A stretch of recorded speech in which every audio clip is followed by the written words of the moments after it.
আজকের খুতবার বিষয়বস্তু হচ্ছে যে মাসাইলে কুরবানির সর্বশেষ পর্ব। আজকে গত জুমার আগের জুমায় আপনাদের কুরবানি সংক্রান্ত বিধিবিধান নিয়ে আলোচনা করেছিলাম এবং চাঁদ ওঠার পূর্বে যে করণীয় সেগুলো নিয়ে আলোচনা করেছিলাম।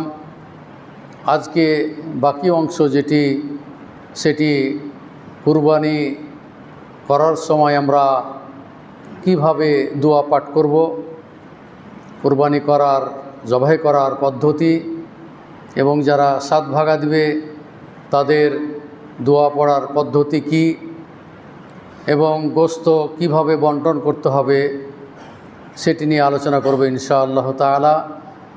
এবং সিয়ামি ইয়াউমে আরাফার দিনের সিয়াম এবং এই ঈদের করণীয় এবং বর্জনীয় এবং ঈদের সময় আপনাদের সামনে ঘোষণা করব ইনশাআল্লাহ তাআলা।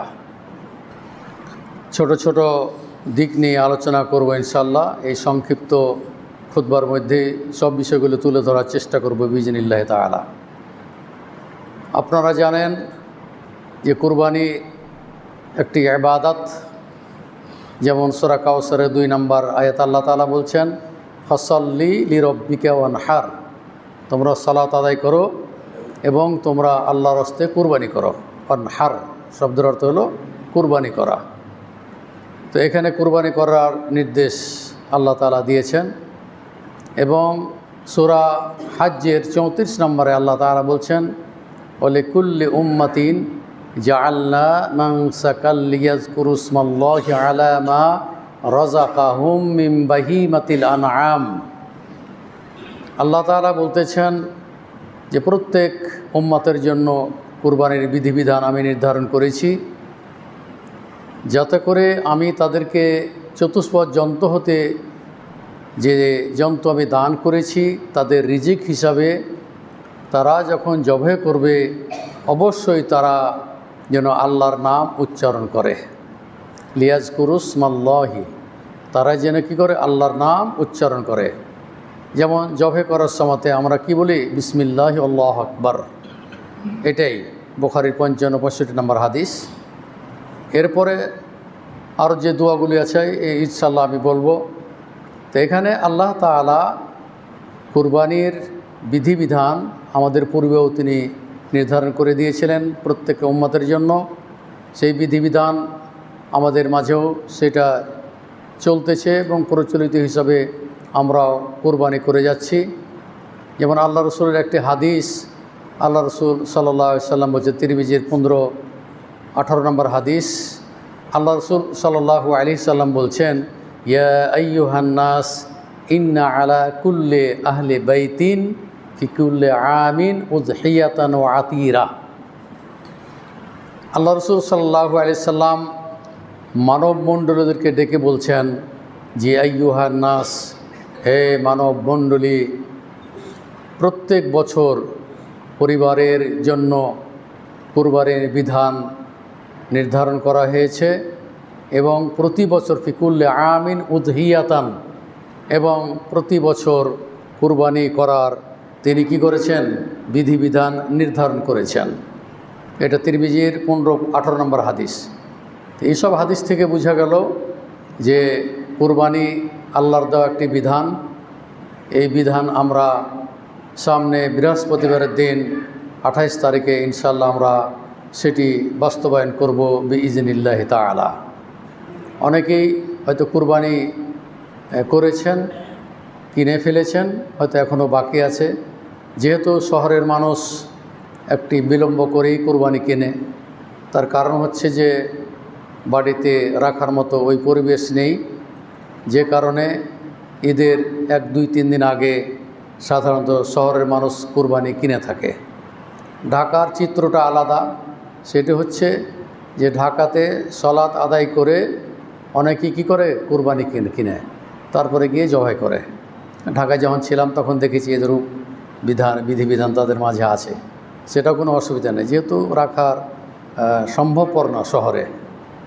তো যা হোক, গত জুমার আগের জুমাতে আমি আলোচনা করেছিলাম যে চেষ্টা করবেন দাঁতওয়ালা পশু কোরবানি দেওয়ার। আল্লাহ রসুল সাল্লাল্লাহু আলাইহি ওয়াসাল্লাম বলেছিলেন তাজবাহু ইল্লা মুসিন্নাতান, তোমরা দাঁতওয়ালা পশু তোমরা কুরবানি করো। বলছে ইল্লা ইয়া আসরা আলাইকুম, যদি তোমাদের পক্ষে যদি কঠিন হয়, যদি দাঁতওয়ালা পশু হয়তো নেই অথবা ক্রয় করার আপনার ক্ষমতা নেই, অথবা বাড়িতে আপনি পুষেছেন তো 1 বছর বয়স হয়ে গেছে এখনও দাঁতে নাই, কুরবানি কিনতে পারছেন না, তো এই অবস্থায় ও দাঁতবিহীন কুরবানি করা শরীয়তে জায়েজ করেছে আপনার জন্য। এক কথায় শর্ত সাপেক্ষে দাঁত যদি দাঁতে নাই পাওয়া যায়, সামর্থ্য যদি না থাকে, তাহলে ওই ক্ষেত্রে বিনা দাঁতের কুরবানি করাও কি আছে, শরীয়তে জায়েজ আছে। এরপরে ভাগার বিষয়টা বলেছিলাম, স্পষ্টভাবে আপনাকে জানিয়ে দিয়েছি যে ভাগা কুরবানি মুকিম মুসাফির উভয় অবস্থাতেই জায়েজ। সেটি আমি জুমাতে প্রায় 12টি হাদিস আপনাদের সামনে উপস্থাপন করেছিলাম।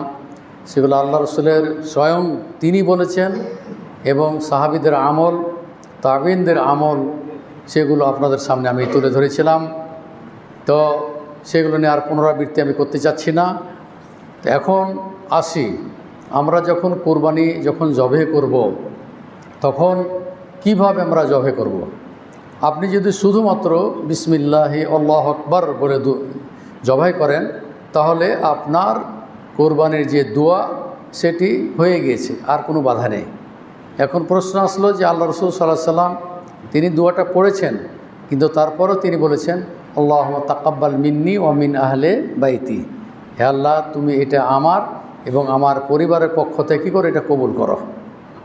এখন যারা ভাগা দিচ্ছেন তারা কিভাবে পড়বেন? যদি ওনাদের মধ্যে যদি কেউ থাকে, তাহলে তিনি বলবেন বিসমিল্লাহ আল্লাহুম্মা তাকাব্বাল মিন্না ওয়া মিন আহলে বাইতিনা।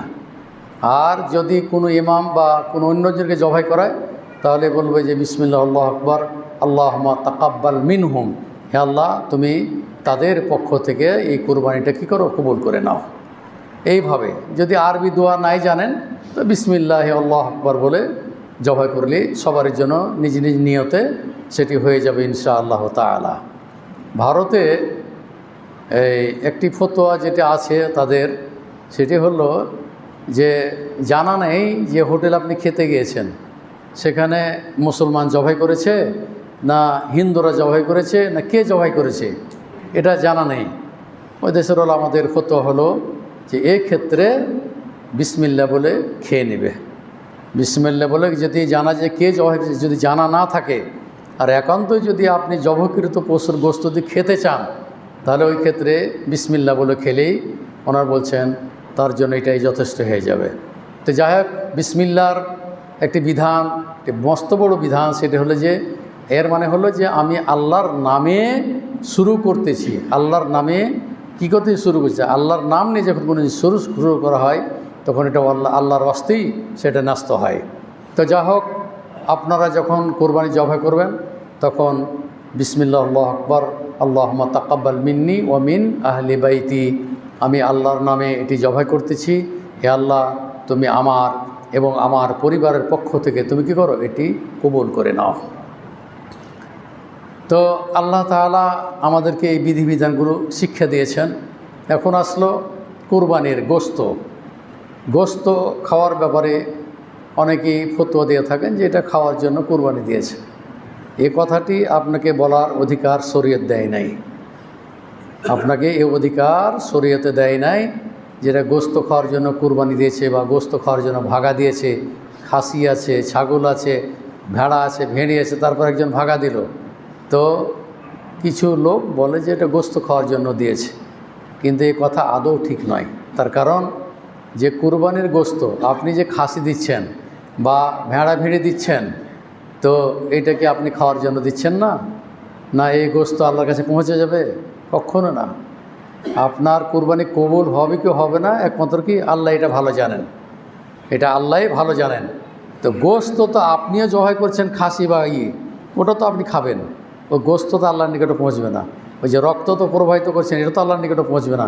আপনাদেরকে কোরআন আয়াত শোনাচ্ছি, সূরা হজ্জের 37 নম্বর আয়াত আল্লাহ তাআলা বলছেন, লা ইয়ানালাল্লাহা লুহুমুহা ওয়ালা দিমাউহা ওয়ালাকিন ইয়ানালুহুত তাকওয়া মিনকুম।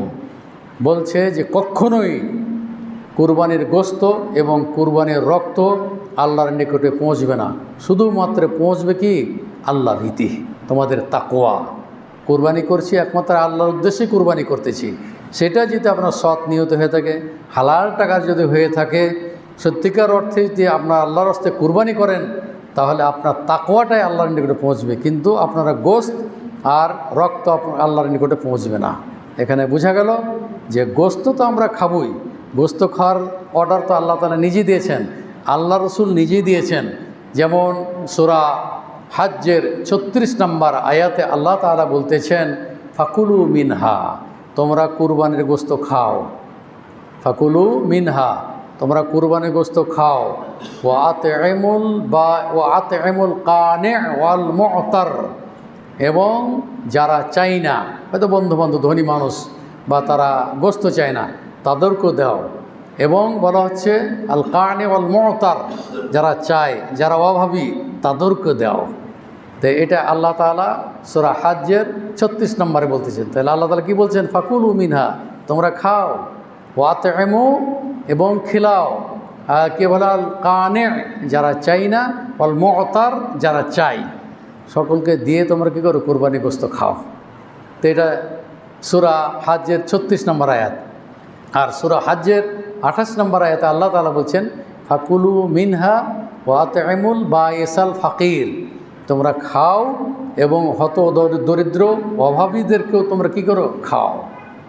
তো এটা আল্লাহ তাআলা 3টি আয়াতে, সূরা হজ্জের 37, সূরা হজ্জের 36, সূরা হজ্জের 28 নম্বর আয়াত, এবং মুসলিম বর্ণিত হাদিস এবং বুখারী বর্ণিত হাদিস, আল্লাহ রাসূল সাল্লাল্লাহু আলাইহি সাল্লাম বলছেন, ফাকুলু, তোমরা কুরবানি গোশত খাও। তারপর হচ্ছে যে এরপর হচ্ছে ওয়াতাসাদ্দাকু, এবং তোমরা গরিব মিসকিনকে দান করো।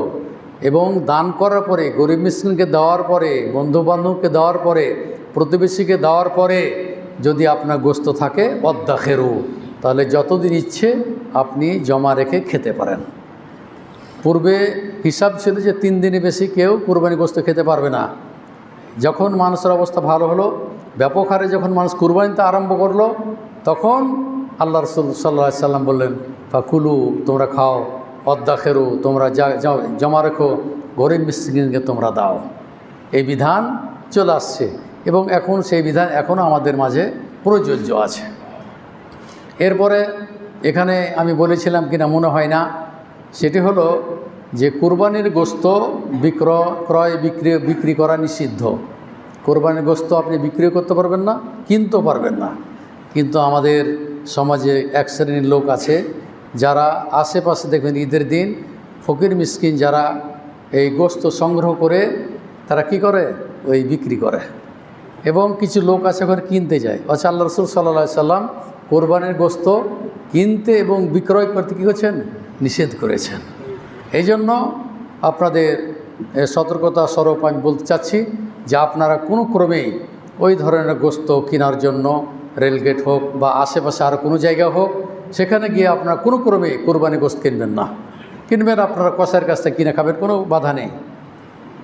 এবং আমাদের মাঝে আরেকটি যেটি কুসংস্কার আছে, সেটি হলো যে যখন থেকে চাঁদ উঠল তখন দেখা গেল যে তখন গরুও জবাই করা যাবে না, বকরিও, খাসি, ভেড়া, ভেড়ি, হাঁস, মুরগি কিছুই জবাই করা যাবে না।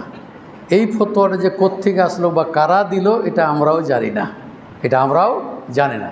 শুধুমাত্র চাঁদ উঠলে যেটি বিধান আপনাদেরকে বলেছি যে চাঁদ ওঠার আগে নখ, তারপরে চুল, অবাঞ্ছিত চুল, এগুলো পরিষ্কার করতে আল্লাহ রাসূল সাল্লাল্লাহু আলাইহি সাল্লাম বলেছেন। তো এটা হলো বিধান, কিন্তু আপনাকে তো এই গরু জবাই করতে নিষেধ করা হয় না, বা অন্য পশু জবাই করতে নিষেধ করা হয় না। কিন্তু এক শ্রেণীর লোক, এই জন্য দেখবেন যে মানুষ কিন্তু এই চাঁদ ওঠার পরে এই গরুর গোশত আর কিনে না, ওই যায় না, বাজারে যায় না, হাঁসও জবাই করে না, মুরগিও জবাই করে না। এগুলো শরীয়ত বিরোধী আমল। এগুলো শরীয়ত আপনাকে ছাড় দিয়েছে। চাঁদ ওঠার পরে যে করণীয়গুলো সেগুলো করতে বলেছেন, যেগুলো বর্জনীয় সেগুলো নিষেধ করেছেন। তো এই ধরনের কুসংস্কার আমাদের সমাজে এখনও এগুলো বিদ্যমান আছে।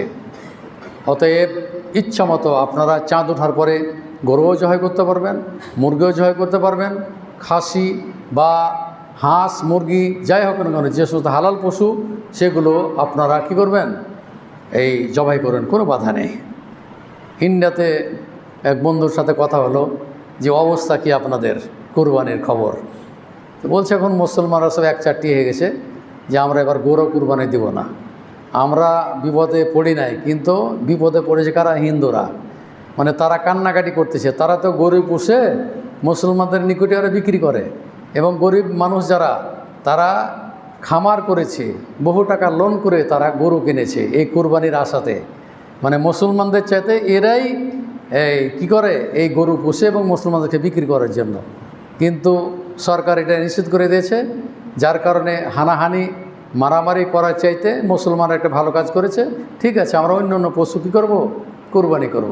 তারপরে ইউপির একটা ছেলের সাথে কথা হলো, তো আমি জিজ্ঞেস করলাম আপনাদেরকে যে আমাদের এখানে আগে থেকে গরু জবাই করে নিষেধ, তবে আমরা ওই খাসি জবাই করি আর ওই মহিষ আমরা ভাগা দিই বা মহিষ জবাই করি, এটা বাধা নেই।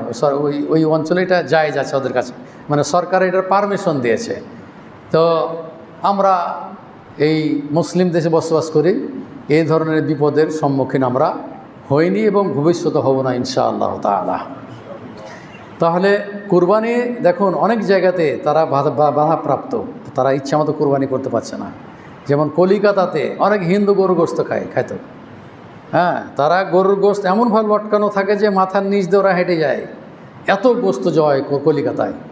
কিন্তু এই সরকার আসার পরে, বিজেপি সরকার আসার পরে, এই কী করলো, মোদির সরকার আসার পরে এটাকে নিষিদ্ধ ঘোষণা করলো। অর্থাৎ ইসলামের পরে ইসলামের এই বিধিবিধানের পর তারা নিষেধাজ্ঞা আরোপ করেছে। এবং কিছু মসজিদ যেগুলো বিতর্কিত, যারা মনে করে এখানে মন্দির ছিল, সেই মসজিদগুলোকে তারা কি ভেঙ্গে হাইকোর্ট থেকে রায় নিয়ে এসে তারা কী করছে, এই মসজিদগুলো ভেঙ্গে তারা মন্দিরে পরিণত করার চেষ্টা করতেছে। তো যা হোক, আমরা দোয়া করব যে হে মহারব্বুল আলামিন, সারা বিশ্বে মুসলিমদের উপরে যে জুলুম নির্যাতন চলছে, আল্লাহ তুমি সকল মুসলিমকে আল্লাহ তুমি রক্ষা করো, এবং এই বিধর্মী কাফেরদের কাছ থেকে এই ধরনের এই যে কষ্ট মুসলিমেরা পাচ্ছে, আল্লাহ তুমি তাদেরকে ধৈর্য ধারণ করো, আল্লাহ তুমি তৌফিক দান করো। আসি এবার আমাদের গোস্ত বন্টনের ব্যাপারে। এখানে যেটি হলো সেটি যে গোস্ত যে আমরা বন্টন করে পদ্ধতিটা কেমন। আমাদের বিভিন্ন এলাকায় বিভিন্ন রকমের কি করে এই গোস্ত বন্টন নিয়ে একটা বিতর্ক সৃষ্টি হয়েছে। কে বলে যেখানে আল্লাহ তাআলা বলছেন যে কুলু, খাও, কী করে দান করো, বন্ধুবান্ধবকে দাও, 3 ভাগ করতে বলছে। এইভাবে হাদিসের বদলে এসেছে, কিন্তু আসলে 3 ভাগ সমান হবে এমনটি নয়। করতে পারে, কেউ যদি করতে পারে। এক এক এলাকায় এক এক রকমের বিধিবিধান আছে। কোনো কোনো এলাকা আছে যে 3 ভাগের 1 ভাগ জমা দিয়ে দেয়, মণ্ডল বা মাতাব্বর যেটি বলি আমরা কেন, সেখানে ওরা জমা করে। জমা করার পরে পুরো গোস্তটা, খাসির গোস্ত আলাদা করে, গরুর গোস্ত আলাদা করে, করার পরে যারা কুরবানি দিয়েছে, যারা কুরবানি দেয় নাই, সব সদস্যের লিস্ট হবে, কার বাড়িতে 10 জন, কার বাড়িতে 5 জন, এইভাবে লোক সংখ্যা হিসাবে তারা এই গোষ্ঠটা পুনরায় কী করে বন্টন করে দেয়। তাহলে যারা কুরবানি দিয়েছে তারাও নেয়, আর যারা কুরবানি দেয় নাই তারাও নেয়। এইভাবে সিস্টেমটা আমাদের এলাকাতে বহুদিন থেকে চলে আসছে। তবে এটা এখনকার বর্তমান ওলামারা এই পদ্ধতিটাকে বন্ধ করেছে। তারা করতেছে কি, যে দেখা গেল যে সমাজের মধ্যে 10 জন কুরবানি দিতে পারে নাই, তখন করে কি, যে আপনার প্রতি কেজি থেকে 200 করে গোস্ত উঠিয়ে হয়তো আপনার 5 কেজি, হয়তো 10 কেজি এই করে করে গোস্ত উঠলো। দেখা গেল যারা কুরবানি দিতে পারে নাই তাদেরকে তখন হয়তো 7 কেজি, 8 কেজি, 10 কেজি করে কুরবানি গোস্ত কি দিয়ে দিচ্ছে। তাহলে ওরাও আপনাদের সাথে শরিক হলো, আপনিও গোস্ত পেলেন, ওরাও গোস্ত পেলেন, 2, 4, 5 দিন, 10 দিন যেটা ওরাও খেতে পাবে, আপনি খেতে পাবেন। এই পদ্ধতিটা আমাদের এলাকাতে এখন পুরোদমে চলছে আর কি। দিয়াড় অঞ্চলেতে কিছুটা পরিবর্তন, তারা ওই আগের পদ্ধতি এখনও করতেছে। যা হোক, এর কোনো নির্দিষ্ট কোনো বিধিবিধান নাই। আর কুরবানির গোস্ত খাওয়া, বন্ধুবান্ধবকে দেওয়া এবং ফকির মিসকিন যাতে বাদ না যায়, এটা আপনাকে লক্ষ্য রাখতে হবে। এখন বাকি থাকলে আপনার বাড়িতে যে আপনি 200 করে গোশত দিলেন প্রতি কেজিতে বা 100 করে, বাকি গোশত আপনার বাড়িতে পুরোটাই, এই গোশত থেকে আপনি আপনার বন্ধুবান্ধবকে, ধনী মানুষ, প্রতিবেশী, গরিব, মিসকিনকে কী করবেন, আপনি দান করবেন। হ্যাঁ, এটা একটা পদ্ধতি এরা করেছে এবং পদ্ধতিটা ভালো, খারাপ না। তো আমি যেটা বলতে চাচ্ছি, 3 ভাগ করে যদি কেউ 1 ভাগ দিয়ে দেয় সেটা দিতে পারে, এখানে কোনো বাধা নেই। কিন্তু পুরোপুরি যে সমান ভাগে ভাগ করে দিতে হবে এমনটি নয়। প্রয়োজন হিসাবে আপনার 3 ভাগের 1 ভাগের বেশি চলে যেতে পারে। গরিবের সংখ্যা যদি বেশি হয় সেখানে 3 ভাগের 1 ভাগে হবে না, তখন আপনাকে আরও গোশত বেশি করে দিতে হবে। অবস্থার প্রেক্ষাপটে আপনি আপনার কুরবানির গোশত বন্টন করবেন। এটাই হলো শরীয়ত। শরীয়ত এখানে নির্ধারণ করে দেয় নাই যে আপনাকে সমানভাবে 3 ভাগ করে 1 ভাগ জমা দিবেন, 2 ভাগ রাখবেন, গরিব মিসকিনকে দিবেন। হ্যাঁ, এটা যদি কেউ করে এখানে বাধা নেই, দিতে পারে। কুরবানির গোশত তো খাওয়া, বন্ধুবান্ধবকে দেওয়া, ফকির মিসকিনকে দেওয়া, এই তো হলো কুরবানির গোশত। এখন আসলো যে আপনাদের সামনে বলেছিলাম যে কুরবানি এবং আকিকা অনেকেই ভাগা দেয়, একটা ভাগা আকিকা দিতে পারে নাই, তখন দেখা হলো যে 2 ভাগা আকিকার জন্য আর 1 ভাগা কুরবানির জন্য, অথবা 1 ভাগা কুরবানি 1 ভাগা আকিকা, অথচ 2টার বিধিবিধান আলাদা। যেমন যদি সন্তান হয় তাহলে আল্লাহ রাসূল সাল্লাল্লাহু আলাইহি ওয়াসাল্লামকে জিজ্ঞাসা করে আনিল আকিকা, তো উনি বলেছিলেন যে আনিল গোলামে শাতান, একটি বাচ্চা ছেলে যদি হয় তাহলে 2টি খাসি, বকরি, ভেড়া, ভেড়ি যেটা হবে না কেন, ও আনিল জারিয়াতে ওয়াহেদা, এবং মেয়ে যদি হয় তাহলে 1টি। এটা হলো আকিকা। আর বলছে ইয়াউমা সা ইউজবাহ ইয়াউমা সাবে, 7ম দিনে আকিকা কী করতে হবে, প্রাণীকে জবাই করতে হবে। ওয়ায়ু হালাকু রাসুহু, এবং মাথার চুল মুন্ডন করতে হবে। তো এটা হলো বিধান। তারপরে চুল যেটা হবে সেটিকে ওজন করে, রূপার ওজন করে যতটুকু দাম লাগবে ওইটা আপনি সাদকা করে দেবেন। এটা হাদিসে শোনা না, রূপা। তো এই হলো আকিকার বিধান। এখন আপনি কোথাকার জিনিস কোথায় সেট করলেন, আপনি সে দিয়ে দিলেন ভাগা। আল্লাহ সাল্লাল্লাহু আলাইহি ওয়াসাল্লাম 2টা বকরি অথবা 2টা খাসি বা 2টা ভেড়া ভেড়ি কোরবানি না আকিকা দেওয়ার বিধিবিধান কী করছেন, নির্ধারণ করে দিয়েছেন। আর আপনি ভাগা দিয়ে দিলেন, আপনি আকিকা দিতে পারেন নাই, এই জন্য ভাগা দেবেন। ওটা কোনোটাই আপনার কুরবানি হবে না, আকিকা হবে না। এখান থেকে আপনারা সাবধান থাকবেন, কোনো ক্রমে ভাগার সাথে আকিকা সংযুক্ত করবেন না, যুক্ত করবেন না, কারণ এটা শরীয়তের বিধান না। এটা আমাদের মাঝে ব্যাপক হারে প্রচলিত আছে এবং এটা অনেকেই করে, ভাগার সাথে আকিকা দেয়। এটা কি নিষিদ্ধ আর কি, এভাবে দেওয়া যাবে না। এদের শাইখ বিন বাজকে ফতোয়া জিজ্ঞেস করা হয়েছিল, বলছে আদমুল ইজাজ, বলছে এটা জায়েজ নয়, এটা যথেষ্ট হবে না তার জন্য যে আকিকার সাথে কি করা, এই কুরবানি দেওয়া এটা চলবে না। এটা ওনারা ফতোয়া দিয়েছেন। তো যাই হোক, আমাদের ফতোয়া তাই। এখন আসলো যে অনেক ভাই হয়তো এটা নিয়াত করেছেন, নিয়াত পরিবর্তন করতে হবে, নিয়াত পরিবর্তন করতে হবে। কালকে যেমন আমাদের চিনবেন আপনারা সবাই, আমাদের প্রফেসর ডক্টর নুরুল ইসলাম সাহেবের শ্বশুর কালকে মারা গিয়েছেন। তো আমাকে জানাজা পড়ার জন্য উনি ডেকেছিলেন। তো আমি আসলাম কড়াইতলা জামে মসজিদে, ওখানে এসে আমি জানাজাটা পড়াইলাম। পড়ার পরে হেতেম খা ওই গোরস্থানে নিয়ে গেল আমাকে, গেলাম। যাওয়ার পরে আমাদের দেশে যে একটা ভুল পদ্ধতি সেটা ব্যাপক হারে চলছে, কি আহলে হাদিস কি হানাফি মানে সবাই, আর ওই খাটিয়াগুলো যেটা জানাজার খাট যেটা সেটা তৈরি করেছে ওইভাবেই, পশ্চিম দিকে রেখে দিছে, দিকে মনে করো ওইটা খুলে দিছে, তখন কবরে যারা নেমে আসে এইভাবে তারা নামিয়ে নিচ্ছে। অথচ এটা কিন্তু শরীয়তের বিধান না, এটা শরীয়তের বিধান না। আমি দাঁড়িয়ে বললাম যে এই দক্ষিণ দিক থেকে লাশটাকে নামানোর ব্যবস্থা করা যায় না? তখন প্রফেসর নুরুল ইসলাম সাহেব বললেন, হ্যাঁ সাহেব যেটা বলছেন আপনারা সেটা করেন।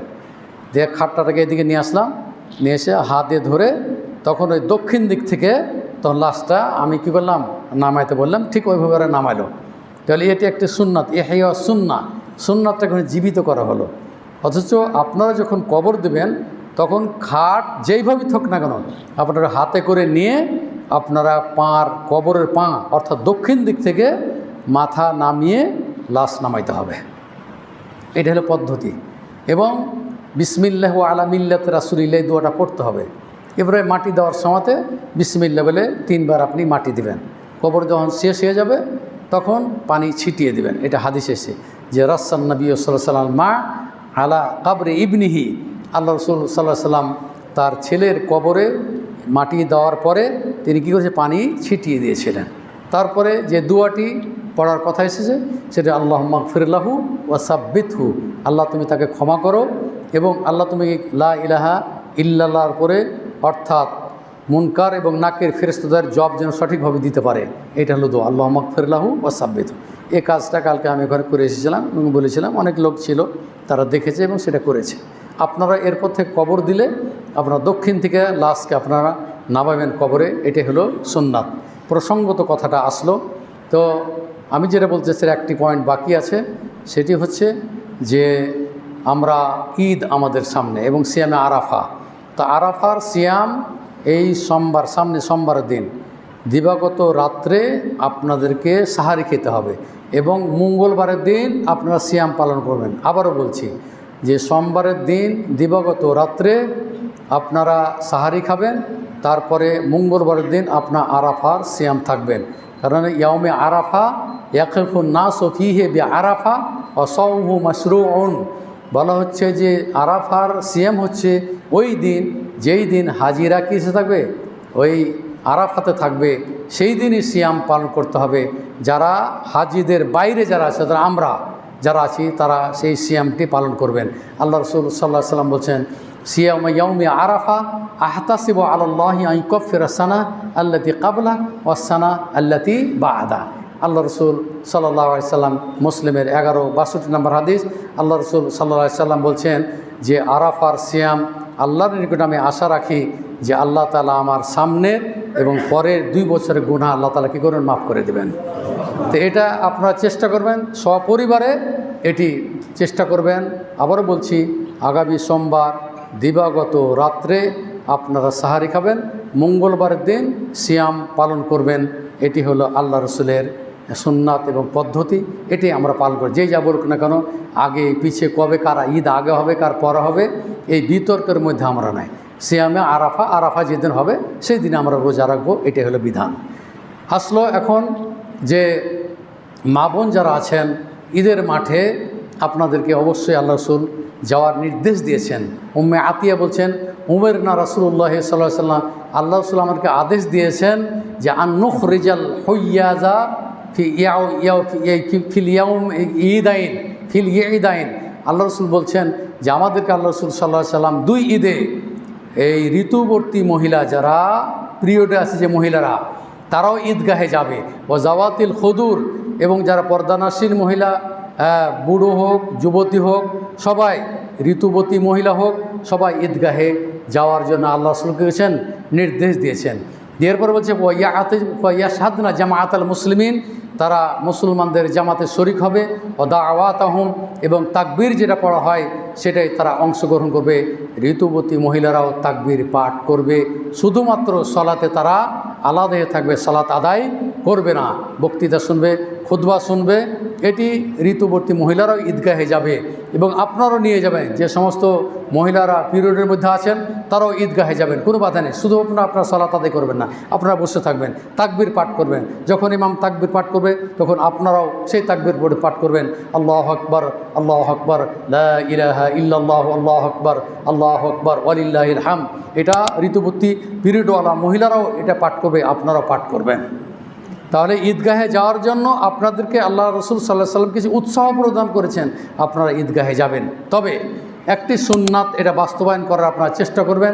আল্লাহ রসুল সাল্লাল্লাহু আলাইহি ওয়াসাল্লাম একটা হাদিস যে কানা রাসূলুল্লাহ সাল্লাল্লাহু আলাইহি ওয়াসাল্লাম লা ইয়াখরুজু ইয়াউমাল ঈদে হাত্তা ইয়াতআমা ওয়ালা ইয়াতআমু ইয়াউমাল আযহা হাত্তা ইউসাল্লিয়া। আল্লাহ রসুল সাল্লাল্লাহু আলাইহি ওয়াসাল্লাম, তিরমিজির 542 নম্বর হাদিস। আল্লাহ রসুল সাল্লাল্লাহু আলাইহি ওয়াসাল্লাম বলছেন, আল্লাহ রসুল সাল্লাল্লাহু আলাইহি ওয়াসাল্লাম ঈদুল ফিতরে যখন বের হতেন তখন তিনি কি না খেয়ে বের হতেন না। ইয়াকুল তামারাত, তিনি খেজুর খেতেন।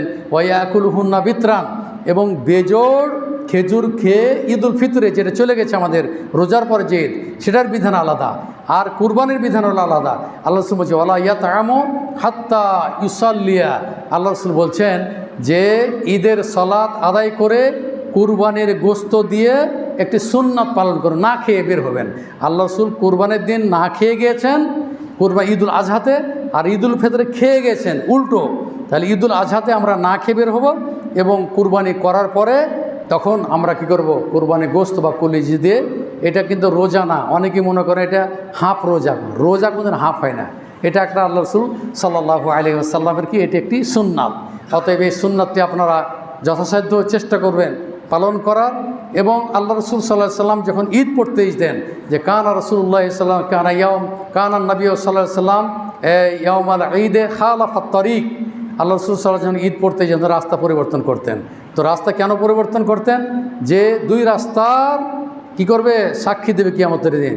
তারপরে জিন ইনসান যারাই আছে সবাই সাক্ষী দেবে এবং ঈদের শুভেচ্ছা বিনিময় করবে, আল্লাহুম্মা তাকাব্বাল মিন্না ওয়া মিনকুম, এই দোয়া সালাম। এইভাবে প্রায় 20টি ইবনে হাজার আসকালানী রাহিমাহুল্লাহ তাআলা হিকমত কি বর্ণনা করেছেন।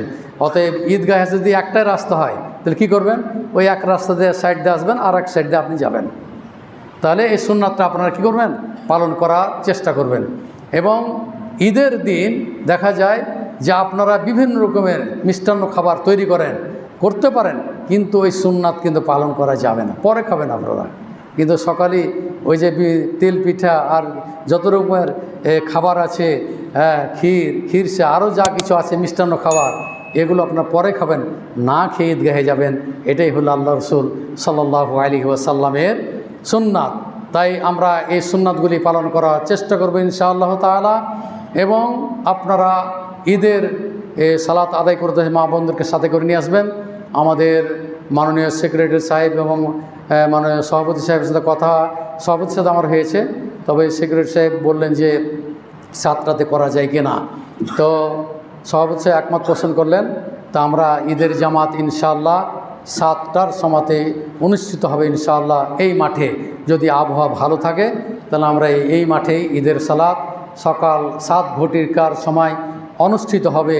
আপনারা যথা সময়ে উপস্থিত হওয়ার জন্য আপনাদেরকে অনুরোধ করতেছি। যথা সময়ে আপনারা উপস্থিত হবেন এবং সেখানে আর বিলম্ব করব না। 2-4-5 মিনিট হয়ে যেতে পারে, কিন্তু আপনারা যথাসময়ে আসার চেষ্টা করুন, যেহেতু গরমের দিন আবার কুরবানি করতে হবে। এই জন্য আপনাদের প্রতি অনুরোধ করছি যে আপনারা 7টার সময়তে মা বোনদেরকে সাথে করে নিয়ে আসবেন। যদি আবহাওয়া অনুকূলে না থাকে তাহলে আমাদের মসজিদে গত ঈদুল ফিতরের মতোই আমরা করব, তবে ব্যবস্থাপনাটা আগে থেকে আমরা প্রস্তুত করে রাখবো ইনশাআল্লাহ। গত ঈদুল ফিতরের একটা ত্রুটি হয়েছিল, যার কারণে সেটা একটু ভুল হয়েছিল আমাদের। পরবর্তী ইনশাআল্লাহ আবহাওয়া দেখে আমরা সিদ্ধান্ত নেব ইনশাআল্লাহ তাআলা। দোয়া করি আপনাদের জন্য, দোয়া করি সমস্ত মা বোনদের জন্য, যে মহান রব্বুল আলামিনের উদ্দেশ্যে আমরা যে কুরবানি দেব, আল্লাহ তুমি আমাদের কুরবানিকে আল্লাহ তুমি কবুল করে নিও। দোয়া করি আপনাদের জন্য যে মহান রব্বুল আলামিন আমরা যেন সিয়ামে আরাফার সিয়ামটা যেন আমরা সবাই পালন করতে পারি। গত এবং সামনের 2 বছরের গুনাহ আল্লাহর কাছে কামনা করব, আল্লাহ যেন আমাদের বিগত এবং সামনের 2 বছরের গুনাহ যেন আল্লাহ তাআলা মাফ করে দেন। আর ঈদের কোনো গেট হবে না এবং অন্য কোনো শুভেচ্ছা হবে না। শুভেচ্ছা হবে এইভাবে, তাকাব্বালাল্লাহু মিন্না ওয়া মিনকুম, এটাই আপনারা পাঠ করবেন, মুখস্থ করার চেষ্টা করবেন। এইভাবে আমরা ঈদের শুভেচ্ছা বিনিময় করবে ইনশাআল্লাহ তাআলা। আল্লাহর কাছে দোয়া করি আমরা যে নিয়তে কুরবানি করেছি বা কুরবানির পশু ক্রয় করেছি, আল্লাহ তুমি আমাদেরকে এই কুরবানি করার তৌফিক দান করো এবং এই কুরবানি যেন আল্লাহর দরবারে গৃহীত হয়, আল্লাহর কাছে সেটাই আমরা কামনা করব। এ বলে আমার খুতবা আজকে এখানেই সমাপ্ত করছি। আরও যদি কিছু প্রশ্ন আপনাদের থাকে, আজকে আমাদের এখানে বাদ মাগরিব তাফসির থাকবে। আমি আসবো মাগরিবের সালাত আদায় করব, সর্বশেষ তাফসির এটি এই ঈদের আগে। তো আপনারা আমন্ত্রিত। আপনাদের যে কোনো বিষয়ে কোনো প্রশ্ন থাকলে আপনারা প্রশ্ন করবেন, আপনাদেরকে উত্তর দেওয়ার আমি চেষ্টা করব ইনশাআল্লাহ তাআলা। আল্লাহর কাছে দোয়া করি, হে মহান রব্বুল আলামিন, আমাদের মাঝে যে সমস্ত ভাইরা অসুস্থ আছেন সকলে যেন দোয়া করতেছি, আল্লাহ তুমি তাদেরকে দ্রুত সুস্থতা দান করো। শাফাহুল্লাহ আতামান্না লাহু বিশফাইল আজিল লা বাসা তাহুরুন ইনশাআল্লাহ আযহিবিল বাস রব্বান নাস ওয়াসফি আনতা শাফি লা শিফা ইল্লা শিফাউকা শিফা আল্লাহ ইগাদিরু সাকামা। যারা কবরে আছেন, শায়িত আছেন, বিশেষ করে দোয়া চেয়েছেন আমাদের প্রফেসর নুরুল ইসলাম সাহেব, ডক্টর নুরুল ইসলাম সাহেব, ওনার শ্বশুর মারা গিয়েছেন, তার জন্য দোয়া করতেছি। আপনাদের নিকটবর্তী যারাই মৃত্যুবরণ করেছেন সকলের জন্য দোয়া করতেছি। আল্লাহ তুমি তাদেরকে কবর আযাব থেকে রক্ষা করো, আল্লাহ তুমি তাদেরকে জাহান্নাম থেকে রক্ষা করো, আল্লাহ তুমি তাদেরকে জান্নাতুল ফিরদাউস নসিব করো। রব্বানা আতিনা ফিদ দুনিয়া হাসানা ওয়া ফিল আখিরাতি হাসানা ওয়া কিনা আযাবান নার। রব্বানা তাকাব্বাল মিন্না ইন্নাকা আনতাস সামিউল আলিম ওয়া তুব আলাইনা ইন্নাকা আনতাত তাওয়াবুর রহিম।